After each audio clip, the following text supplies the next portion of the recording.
Spain's story is one of history's greatest economic paradoxes. At the height of the Spanish Empire, when silver and gold flooded into Seville from the conquered territories of the Americas, Spain should have become the wealthiest, most powerful nation on earth. Instead, the Spanish crown declared bankruptcy 7 times between 1557 and 1666. And the nation that once controlled vast portions of Europe, the Americas, and beyond, descended into economic decline. To understand how this happened, we need to examine one of the most fascinating economic disasters in history, the Price Revolution, a period when Spain literally had too much money for its own good. The story begins in 1492, not just with Columbus's famous voyage, but with the completion of the Reconquista, when Ferdinand and Isabella finally expelled the Moors from Granada. Spain was unified, ambitious, and ready to expand. When Columbus stumbled upon the Americas while searching for a route to Asia, nobody could have predicted the economic transformation that would follow. The early decades brought some gold from the Caribbean, but the real windfall came after the conquest of the Aztec and Inca empires. In 1545, Spanish conquistadors discovered the mountain of silver at Potosi in present-day Bolivia, a find so enormous that it would supply most of the world's silver for the next century.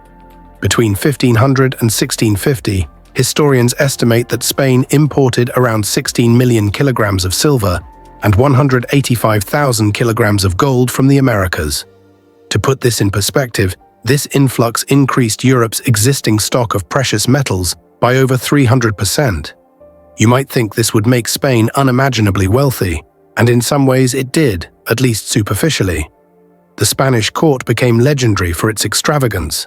Nobles wore clothing embroidered with gold thread, the royal palaces glittered with New World treasures, and Spain's military seemed unstoppable. Spanish kings ruled over an empire where the sun literally never set, controlling territories from the Netherlands to the Philippines. But beneath this golden veneer, something was going terribly wrong. The very wealth that seemed to promise eternal prosperity was actually destroying Spain's economy from within. The problem started with a fundamental economic principle that few people understood in the 16th century: the relationship between the money supply and prices. When the silver fleets arrived in Seville, suddenly there was far more money circulating in the Spanish economy. But Spain wasn't producing significantly more goods and services. The result was predictable to modern economists, but shocking to people at the time. Prices began to rise, and they kept rising for over a century. This phenomenon, later called the Price Revolution, saw prices in Spain increase by roughly 400% between 1500 and 1600. Wheat that cost a certain amount in 1500 might cost 5 times as much by 1600, and wages struggled to keep pace with this inflation. The inflation hit Spain harder than anywhere else in Europe because Spain received the silver first and in the largest quantities. Spanish merchants found themselves at a severe disadvantage. A Spanish craftsman had to charge higher prices for his goods because everything in Spain, from food to rent to raw materials, cost more due to inflation. Meanwhile, manufacturers in France, England, and the Netherlands could produce the same goods more cheaply because their economies hadn't been flooded with silver to the same degree. The rational response for Spanish consumers was obvious: buy foreign goods instead of Spanish ones. And that's exactly what happened. Spanish gold and silver flowed out of the country almost as fast as it flowed in, used to purchase manufactured goods from abroad. Spain was becoming a mere pipeline, a way station for American silver on its journey to the workshops and markets of Northern Europe. This created a vicious cycle that undermined Spanish industry. Why would anyone invest in building a textile workshop in Toledo when cheaper, better cloth could be imported from Flanders? Why develop ironworks in Spain when you could buy tools more cheaply from England? Spanish manufacturing withered while the industrial base of Spain's rivals grew stronger.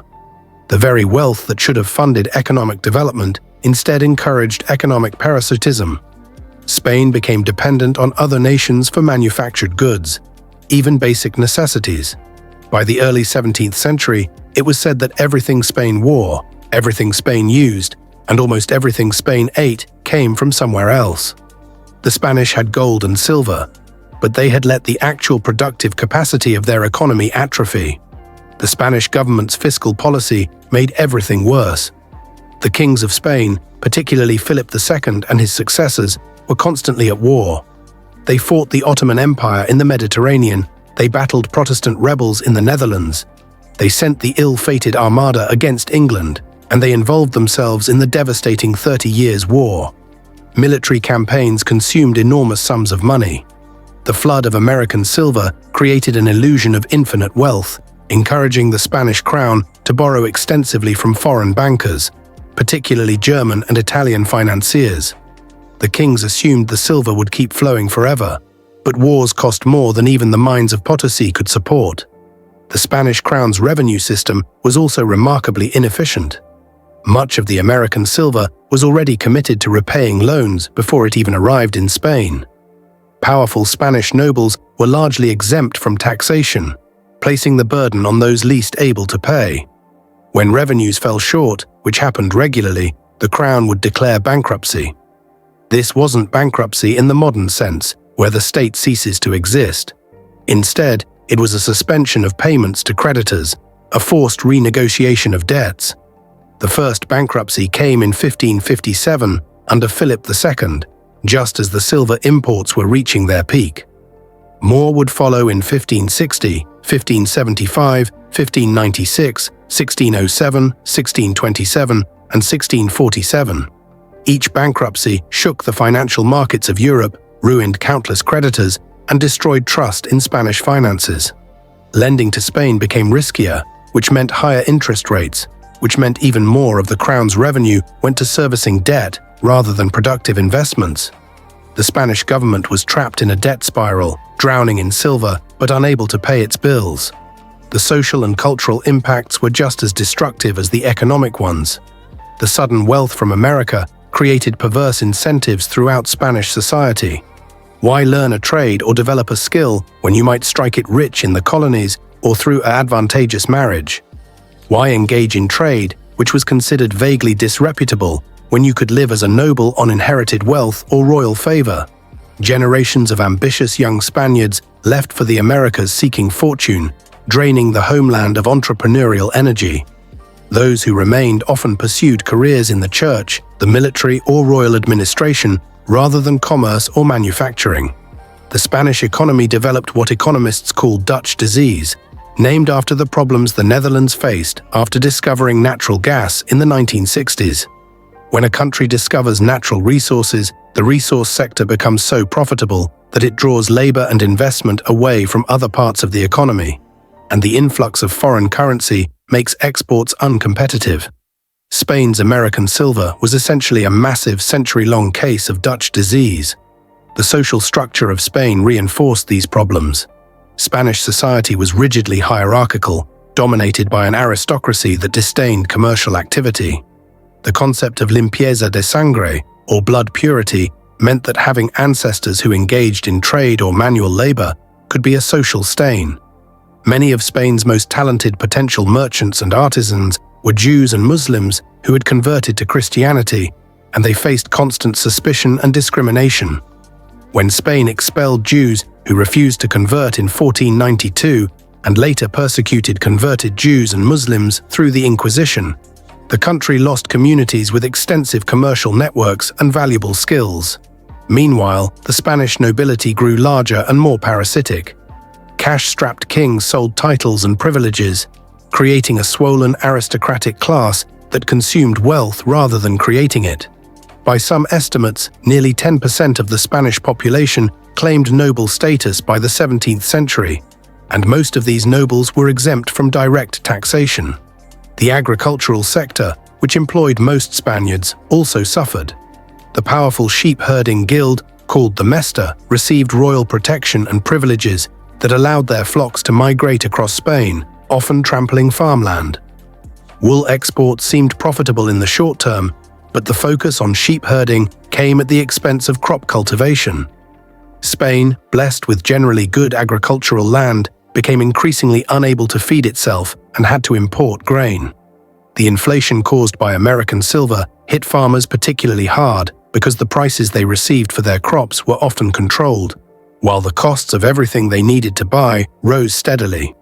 Many farmers abandoned their land and drifted to cities or emigrated to the Americas, seeking better opportunities. By the mid-17th century, the consequences were undeniable. Spain's population actually declined, an extremely rare occurrence in pre-modern societies. Castile, the heartland of the Spanish Empire, lost perhaps a quarter of its population between 1600 and 1700 due to emigration, plague, and economic hardship. Spanish cities that had once bustled with activity became quiet. The flow of silver from the Americas began to diminish as the richest, most easily accessible deposits were exhausted and as Spain's grip on its colonies weakened. When the silver stopped flowing, Spain was left with an underdeveloped economy, a massive debt burden, and a society structured around an unsustainable flow of wealth that no longer existed. Meanwhile, the nations that Spain had unwittingly enriched with its silver were building the foundations of modern capitalism. Dutch merchants used Spanish silver to finance global trading networks. English manufacturers expanded their production capacity. French industries grew more sophisticated. These countries developed banks, stock markets, and financial instruments that would power economic growth for centuries. They built ships, improved agriculture, and invested in technology. Spanish silver lubricated the commercial revolution that was transforming Northern Europe, while Spain itself remained locked in an outdated economic system. The great irony is that Spain's poverty was created by its wealth. If Spain had discovered modest silver deposits, the influx might have been manageable and might have genuinely enriched the country. Instead, the overwhelming flood of precious metals distorted every aspect of the Spanish economy. It caused inflation that made Spanish products uncompetitive. It encouraged the neglect of manufacturing and agriculture. It enabled military adventures that drained the treasury.